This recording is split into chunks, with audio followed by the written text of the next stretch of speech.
फैज़ हमीद की वजह से इदारों और बहुत से लोगों को नुकसान पहुंचा। सीनियर सियासतदान महमूद मौलवी और इमरान इस्माइल की न्यूज़ कॉन्फ्रेंस। महमूद मौलवी ने कहा कि पीटीआई ने फैज़ हमीद से भरपूर फ़ायदे उठाए। मुल्क की तरक्की के लिए सबको अपना किरदार अदा करना होगा। इमरान इस्माइल बोले कि पीटीआई के जेल से बाहर क़यादत नाअहल है।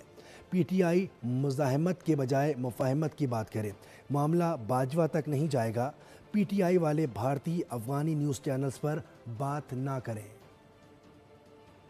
जो लोग फैज़ से फैज़याब हुए हैं उनके लिए बहुत बुरी खबर है।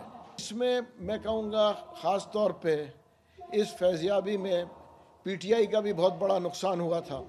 उसकी वजह यह है, एक नज़रिया जो पीटीआई का था उसके ऊपर बड़ा असर पड़ा ये फैज़ से फैज़याब होने वाला। पीटीआई का एक बड़ा अलमिया है, महमूद साहब ने अभी याद दिलाया मुझे कि उनका जो सोशल मीडिया पाकिस्तान से बाहर से चल रहा है और वो पीटीआई का भी नहीं है। यानी आदिल राजा जैसे लोग जो ना उनको पाकिस्तान से प्यार है ना उनको पीटीआई से प्यार है, उनको सिर्फ अपनी सब्सक्रिप्शन से प्यार है। डॉलर बने, डॉलर बस डॉलर बनने चाहिए। और पीटीआई वाले उसका बेवकूफ़ी का बयान उठा के जो पाकिस्तान के खिलाफ होता है वो पीटीआई ऑफिशियल वेबसाइट पे लगा देते हैं।